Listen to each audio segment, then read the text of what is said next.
For a lot of people, non-dual teachings also become very painful because yes, it's super simple, and yes, it's very logical, and yes, it's very, very unproblematic, and it's just, doing it, everything falls away and that's it. But if you have, like the majority of people, if you have early trauma and you have created different survival mechanisms to manage that early trauma, then you do in you have some mechanisms that can't just fall away. So let's say the story before with the example where you and I are meeting and you're late. If I have early trauma that is about abandonment, then you being late is triggering that profound feeling of abandonment. And when children, toddlers and children have experienced abandonment from their parents or the caregivers, it's so profound because our survival depends on it. Because we have had a full life creating a reality where we are avoiding the feeling of abandonment,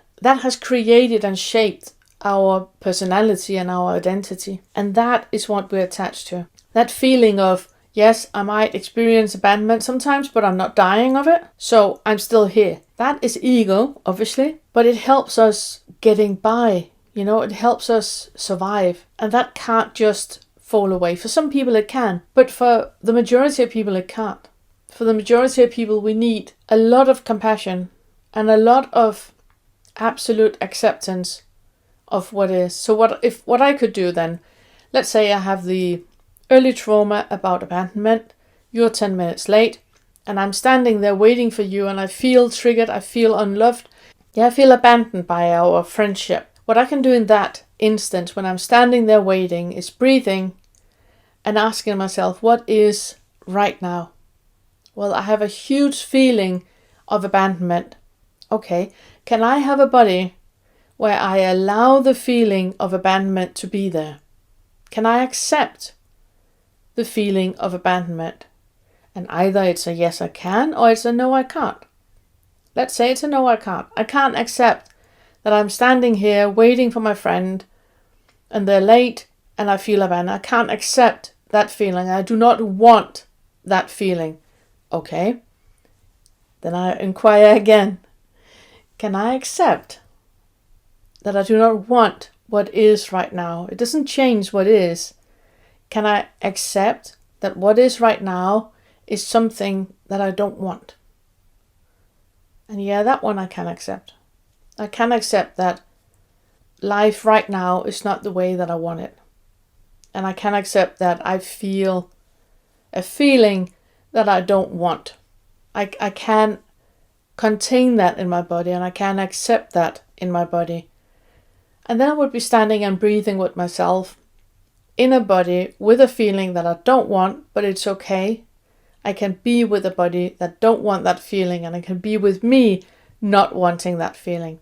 And that is absolute accepting. And then when you arrive, I will have done a lot of the work. So when you arrive, I don't have to rip your head off. And I will be aware of that right now in me, I have a feeling of abandonment. It's not about you, but I feel abandoned, and I struggle feeling abandoned, this feeling of abandonment in me. So what is something I'm really, really struggling with. And then I could share that with you, or I might feel I don't want to share it with you because it's too vulnerable, don't want to talk about it. But then I can say, right now I have a feeling, I can't share it, I can't talk about it, but could you just give me some space in the feeling that I have that I don't want? So in that instance, I am creating an even bigger space for myself for whatever is present that I don't want and that I can't accept.